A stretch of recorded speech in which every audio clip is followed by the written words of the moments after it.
Here is a classic cross-referencing example. Somebody somewhere in the world is calling for a divestment petition to be signed against Israel. The reason? Israel is violating some United Nations resolution or other, 242, 338, it could be any one of them. You ask the person, why?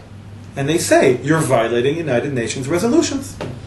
So of course, the underlying assumption here is what? And you should ask them, is your underlying assumption that United Nations resolutions need to be upheld?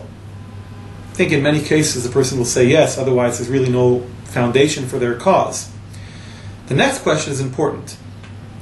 You should ask them, should any United Nations resolution be passed or respected and upheld? Or do countries get to pick and choose which ones they want? Again, I think obviously it's a rhetorical question. Obviously they don't get to pick and choose, otherwise Israel can choose not to respect this one. And so what happens is people are now saying, A, United Nations resolutions need to be upheld. B, all of them need to be upheld. And this is where the heart of the cross-referencing comes in. The third and final question. So do you respect and are you willing to uphold all United Nations resolutions? If they say no, they're contradiction what they said about before about not picking and choosing.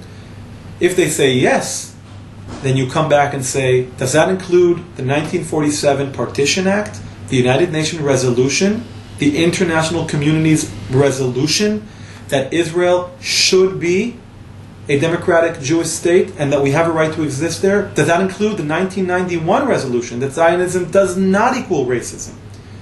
Now, if they say yes, good. You've harnessed their acceptance that Israel has a right to exist. That's a huge accomplishment. And if they say no, they just undermined all of the foundations based on which they're calling for a divestment petition against Israel.